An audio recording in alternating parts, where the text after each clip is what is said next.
Hey everybody, what's up from Pokemon Classics, reminding you that the classics never go out of style. You know, it's been a busy time in the life of a teacher. We just wrapped up third quarter at my school, and it's been a mad dash to the spring break finish line. And so now here it is, spring, doing a little bit of spring cleaning. My apologies, I've been busy, haven't put out a lot of videos on the channel lately, but we're getting back into business now. Anyway, some context for this video. Recently I was sent an email from PSA that my order from March of last year has finally made it to the grading process after being stuck for what seemed like forever in the research and identification phase. So that had me ecstatic, and along with the time that I've had for spring cleaning, I figured I'd go through some of the cards I set aside to grade in the future and take a look at some of those. What I found though was an unexpected discovery of some cards that I'd actually put aside well over a year ago, some of which I forgot I had, including a first edition PSA 9 Neo Destiny set, including the Shinings. Unreal. Anyway guys, I invite you to join me in this one as we just take a look at some of the cards that I'd set aside and reflect back on some of the memories and experiences with each of them. Anyway, let's roll into it. All right, so here we go. Again, these are all cards that I put away for storage. When I store cards, I like to put them into these card savers with sleeves, and then also in team bags to keep as much dust as possible off of them. If you guys have ever dealt with top loaders, card savers, just cards in general, they are absolute dust magnets. So anyway, this first stack has a bunch of Charizards in it from base set, and I know these were going for a lot more earlier on, maybe even last year. None of these are mint condition, they're all probably near mint or so, including a couple of Venusaurs here. Base set though, definitely one of those sets that you can't help but admire due to its historical significance. Yeah, here on the back you can see some of the edge wear. That's pretty common on most of these cards. This is probably the worst one, the worst offender of the group. But yeah, you can kind of get a sense of some of these. Not too bad. Again, Charizard's always a card that people are looking for. High desirability there. We'll crack open the next brick of cards here. And I'm not exactly sure how I even ordered these because these were put into storage quite a while ago. In fact, well over a year ago. It's like we got a Pikachu. That Shining Arceus I actually opened from a booster pack that was sent to me as a gift. So that was pretty cool. My favorite artwork, possibly of all time, is that Umbreon. Looks like we're getting into some Unlimited. I typically don't grade Wizards of the Coast Unlimited. Oh yeah, I forgot about these. Japanese Charizard and Japanese Blaine's Charizard. This one's pretty rough shape, but it's one of those cards you don't come across very often, are the Japanese ones. Most of these ones are pretty clean. I think I picked out these Unlimited ones specifically because I thought they had a shot at PSA 10s. Otherwise, again, not really an Unlimited collector. Going into our next brick, looks like we're going to have some non-holos in this one. And I already ripped the team bag here, so that's unfortunate, but highly recommend those team bags, by the way. They work for PSA cards, and that's actually what I used for these ones. And it's a nice way, again, just to keep some organization. So we got some Jungle first edition commons here. Eevee, one of the fan favorites out there. I know these cards have really come down in price, but a bunch of Pikachus. These are some of the best ones I own. I'm sure I have plenty more. Got some Shadowless with the Squirtles. Again, all of these are really clean. You can check out the backs. Centering is great. Almost no edge wear, maybe a dot here or there. Cards that I would assume would get at least a PSA 9, maybe an 8. We got some Charmanders, my personal favorite of the starters. And then a couple Bulbasaurs. And I know people look at the Bulbasaur and they're like, actually I guess it was one Bulbasaur, the length error on it, but I think that's true of all of them, so it's not anything particularly special. So there you go, some non-holo cards in that stack. And again, wasn't very profitable in the past to grade non-holo Wizards of the Coast cards, but definitely has become more common in the last couple years. What you'll see with some of these is I have post-it notes on them with my pre-grade, and I'm a pretty harsh pre-grader. In fact, I think I have a spreadsheet running, and like 90% of the cards that I pre-grade come back at that grade or higher. And so, although some of these are marked as PSA 8s, they could conceivably get 9s, and that's really not uncommon for how I grade cards. But if there's any like holo print line, I'll instantly assume it's going to get an 8. even though sometimes that still is worthy of a PSA 9. Articuno, one of my personal favorites. Strong Ditto. The Dragonite, absolutely beautiful. I love the rainbow holographic in the background of those. Looks like we got a couple. Yeah, so those other ones are probably going to grade a little bit lower, maybe 6s, 7s. You also have to really appreciate Gengar. I know a lot of people love the ghost Pokemon out there, Gengar being the aforementioned best one. Well, actually, as I'm thinking about it, I think I like Haunter more, but maybe that's a hot take for some out there. Take a look at our next stack of cards here. Again, I'll leave links to these card savers and the sleeves if those are something you're interested in. Definitely helps keep things organized and nice. Giovanni's Persian, very, very difficult grade if you're looking at the PSA 10 version. I do have one of those in my personal collection, but all of these cards, the Giovanni's Persian, is just known for print lines, factory scratches, right out of the pack. Got a Koga's Ditto, that one's an easier grade, usually. Misty's Golduck, another really tough one to grade. Rocket's Mewtwo, one of my personal favorites from that set. And out of all of them, I think Rocket's Zapdos is probably my favorite artwork from Gym Challenge. And Gym Challenge is actually one of my favorite sets out of all of Pokemon. So it's got a little dot in the top, could knock it down to a PSA 8, has the potential for a PSA 9. Got a Blaine. You can tell this one's off center a bit left to right. And getting into some Neos, my personal favorite sets. Neo Genesis. Got a couple of Feraligators here. I bought really heavy into the Neo sets when I first started collecting and grading cards in like 2011. And I should actually amend that statement. I started collecting back in 1999 when I first started using eBay to purchase cards, then send them to grading and working on collecting actual PSA sets. That was roughly 10 years ago, 11 years ago. 2011. Those were some good times. It was a lot easier to find collections back then. Nowadays, it's slim pickings. Looks like we got some more from the fossil set. Again, I apologize. These aren't really in any particular order as far as going through these, but it was a bit of a surprise to me going through it, so I'm glad that I can share that with you all. Got some of the birds, Moltres. The Zapdoses are pretty interesting because they have the little error box without the foil in the top left corner. And it's nothing special, but that's something that's unique to that card. Gotta love Dark Dragonite. I know that's another Pokemon that a lot of people are passionate about. Personally, from Team Rocket set, I think it's gotta be Dark Blastoise for me. Another one that I really like is the Dark Raichu card. Secret rare card from Team Rocket set. Even though that one's a little bit lesser grade, probably a near mint, 7, 8, maybe even a 6 on that one. Still probably worth grading because there's a pretty strong following for that card. Got Giovanni's Gyarados, some more Gym Challenge cards here. And again, one of my favorite sets. There's actually 2 Gyarados holos. There's the Misty's Gyarados and the Giovanni's Gyarados.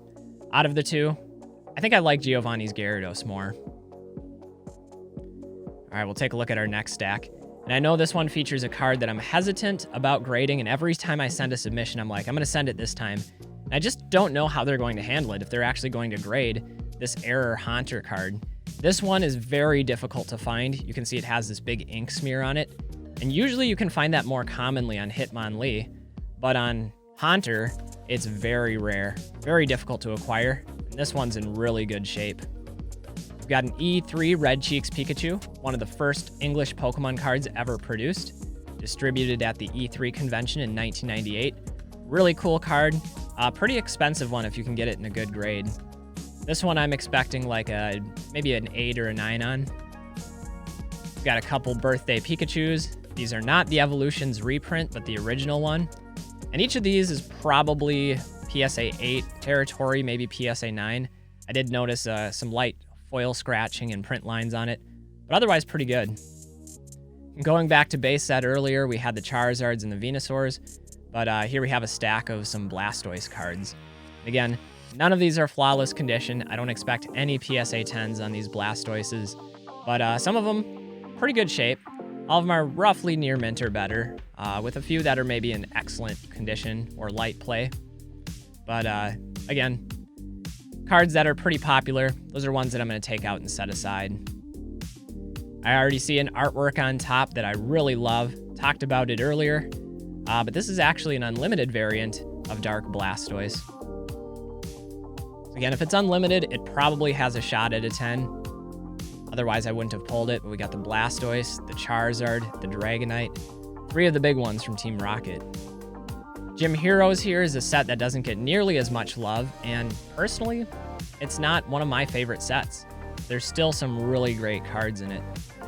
We've got the Blaine's Charizard, Misty's Gyarados, a Sabrina, a Poliwrath from Neo Discovery, and a Scissor.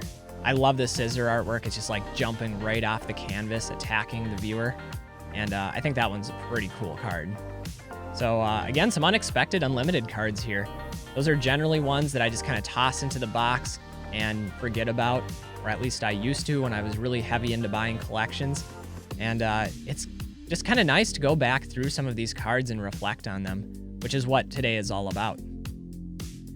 Looks like we're getting into some more Neo cards here, which again, my personal favorites. We've got a Delibird from Neo Revelation. The Magneton, that one's a pretty tough grade. In fact, all of Neo Revelation that's probably the toughest grade set to go through. Dark Espeon, absolutely gorgeous card. I know Old School Pokemon recently graded a 10 on that card, so congrats on that one. Got the Gengar, the Dark Houndoom. A lot of Neo Destiny. This is my personal favorite set, and I've collected a lot of Neo Destiny over the years. In fact, I think I may have been the second person, maybe third person that I know of in the world to complete the first edition Neo Destiny holo set in PSA 10. I know Gem Mint Pokemon beat me to it, but I wasn't far behind him. Light Togetic, another beautiful card. Very difficult one to grade. I think in a PSA 10, that one has a population of just like 51 or somewhere in that area. Ooh, for Alligator number 5. That's another really, really tough grade. Beautiful card. I think this one was actually very playable back in the time of the card game as well. I never used it in a deck, but I did do quite a bit of playing at my local league. It's something I always enjoyed, found it a lot of fun, had a lot of friends that we met with on weekends, and that's part of what made the experience so great for me. This one, near mint condition, there's definitely some hollow surface scratches on it. Back is pretty clean though. Got the Heracross, the Meganium, actually 2 of these Meganiums. Another one with a really low population report in PSA 10. Really like the floral background on the holo of these. It really pops. I think it's that lighter holo background that makes it a tough grade. Got 2 of the other Meganiums. A Pichu. I know a lot of people love Pichu. This one's got a nice little swirl up by his ear. I really like the colors on this one too. It kind of reminds me of that Dragonite from the Fossil set where it has the different rainbow colors in the background. Got a Skarmory, Steelix, a couple of the Steel Pokemon first featured in Neo Genesis. Got a Togetic, Houndoom from Neo Discovery, and then this is one of the most difficult cards to grade too, is that Ampharos from Neo Revelation. All right, one of the surprises with this collection is the box that I had stored all these cards in, I actually had some other items in there that I had long since forgot about. And so one of the sets that I'm really passionate about is Neo Destiny. And I actually collected a first edition PSA 9 Neo Destiny holo set first before going for the PSA 10 first edition Neo Destiny set. And I took that original PSA 9 set and set it aside in a box because I wasn't sure what I wanted to do with it. It had sentimental value because it was one of the first sets that I graded and collected. And so this is a set that I'd forgotten was in my possession, and finding all of these cards and knowing their approximate value, but also that sentimental connection was really cool. And so I want to share those with you guys today. All right, so we're starting off with the Dark Ampharos. You can tell all of these have the really, really old PSA labels. PSA has changed their label a number of times over the years. Nice, solid mint 9 on that one. All of these are. Another really old label here. And I remember being so excited when I sent this set off for grading. They came back and I didn't really know what to expect, how the grading process worked, how the grading scale worked. To see a number of 9s and 10s on my submission was just ecstatic. Like, I knew that this was something I wanted to do, and wanted to continue collecting. Here's the Dark Espeon. Absolutely beautiful holo on this one. Very desirable card, and it just feels great seeing these again, because, again, I forgot that these were even in my possession still. Got the Dark for Alligator. Nice swirl over on the side. Again, with the old PSA labels, you'll notice that on the back, this is before they had the QR codes, before they had the holographic foil PSA logo on the front. It's just a very different time. In fact, the thickness of the cases and the texture of them is also noticeably different from what they're like now. Dark Houndoom here, one of my favorite of the Dark Pokemon from Neo Destiny. And you'll see this upcoming one, the Dark Porygon 2, also has that rainbow Neo holographic foil pattern in the back. And that's, again, something that I really like. Reminds me of the Dragonite, reminds me of the Pichu we looked at earlier. Then we've got Dark Scissor, another swirl on this one right by his foot. It's really popping on the holographic. All of these weren't from the exact same submission. Some of them came from subsequent submissions in the future, but a lot of these are some of my oldest PSA submissions and returns. It's kind of cool. PSA keeps a list of all of your submissions from the past under your account profile, so you can go back and look through all those cards. And I've submitted, I don't know, maybe a couple thousand cards with PSA over the years. By the way, I gotta love the Light Arcanine. It's got like a floral pattern in the background. I mean, how can you not like it? It is just a beautiful card and a really unconventional pose from Arcanine. Not very intimidating, but more elegant, I would say. Next up, we've got the Light Azumarill. This one's not nearly as popular, not nearly as expensive either. It does have that like 3D CGI type of graphic to it though, which I know is something that Pokemon has experimented with a number of times throughout its artistic history. We've got the Light Dragonite. It's kind of flying through the clouds.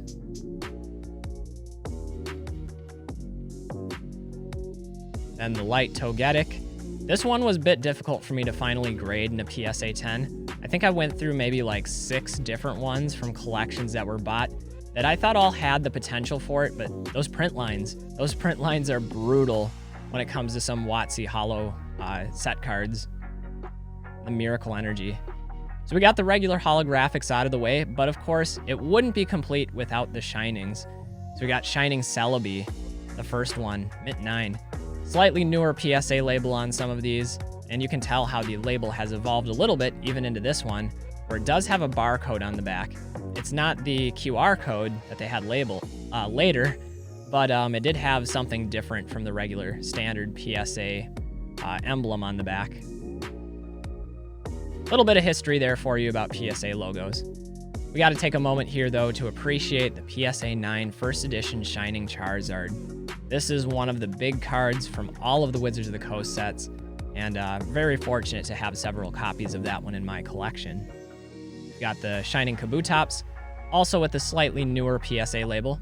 You'll notice this one has the holographic front, but not the barcode on the back. Shining Mewtwo, maybe my favorite pose out of all of the Shining cards. I like how Mewtwo's just got his fist out, ready to throw down.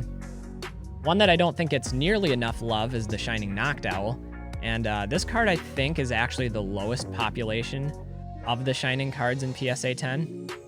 I could be mistaken about that. I'd have to look at the numbers again, but it's a really nice one. Got the Shining Raichu, good splash of blue in the background. Adds a bit of contrast to the yellow of Raichu and the borders of the card. Then the meme stonker himself, Shining Tyranitar. So the one card that's missing from this one is Shining Steelix, which I actually graded the duplicate in PSA 10, which is why that one's not in this stack. So there you have it, a PSA 9 First Edition Neo Destiny set, found along with some of these other cards. Hopefully I'll send some of these off for grading in the near future. Right now, PSA's lowest offering tiered service is still $100 per card, but I don't think I'm willing to pay that kind of money on some of these cards. So for now, I don't mind being patient. Anyway, guys, I appreciate you taking the time to stick around with me, listen to some of my ramblings, view some of these cards. It's always great appreciating the artwork. I think that's one of the things that we all appreciate about this hobby. Anyway, guys, I'm Pokemon Classics, reminding you the classics never go out of style. Stay well, everybody, and we'll see you all with the next video. Take care.